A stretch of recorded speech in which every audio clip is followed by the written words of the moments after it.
दुपारचा टाईम होता आणि रुहानी असं छान फ्रीजमधून थंड थंड गार मस्त असं टरबूज काढलेलं होतं. आणि हे असं मग आता कट करू बा म्हटलं याचं, कारण की हे फ्रूट्स जोपर्यंत खतम होत नाही तोपर्यंत आम्ही कोणीच दम खाणार नाही. तर मग फॅमिली छान असं कट केलं आणि छान आम्ही सर्वजण खायला बसलो. आणि खरंच हे एवढं गोड आणि एवढं फ्रेश आणि एवढं छान होतं ना. मी कधी पण हे असं टरबूज वगैरे आणलं तर असं पहिले फ्रीजमध्ये ठेवते, कारण की थंड खाण्याची एक मजा वेगळी असते. असे छान काटे चमच वगैरे घेतले, छान बारीक बारीक कट केले, एकाच ताटामध्ये घेतले, कारण की मला पण भांडी घासायला त्रास नको म्हणून. तर एकाच ताटामध्ये असे छान घेतले आणि आम्ही सर्वांनी मस्त खाल्लं. आणि खरंच खूप गोड होतं आणि खूप टेस्टी होतं. आणि खरंच खाऊन असं मन आणि दिल दिमाग पूर्ण शांत झालेलं होतं.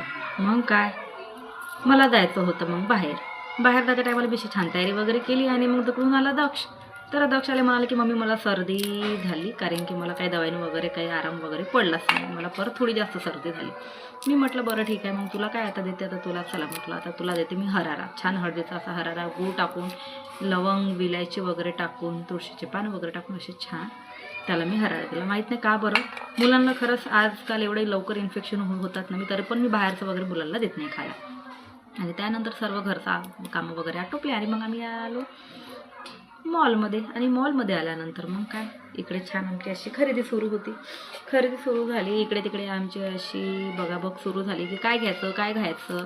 आणि मग काय, ज्यांना जे जे पट्टे ते घेतलं. मला पण थोडंफार किराणा वगैरे घ्यायचा होता, बिलकुल थोडा, कारण की किराणा वगैरे आणला होता. मग आम्हाला सेकंड फ्लोअरवर जायचं होतं, तर मग आम्ही काय, आमच्याकडं असं सामान होतं म्हणून आम्ही मग लिफ्टवर गेलो. आणि वर गेल्यानंतर मग प्रगतीला वगैरे असे बॉटल्स वगैरे घ्यायचे होते.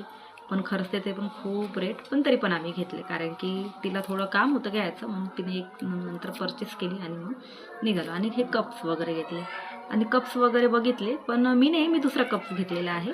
आणि हे असे बघितले आणि मग आम्ही आलो घरी शॉपिंग वगैरे करून. आणि घरी आल्यानंतर काय, मस्त अशी नॉनव्हेजची भाजी आणि छान भाकर आणि छान राईस.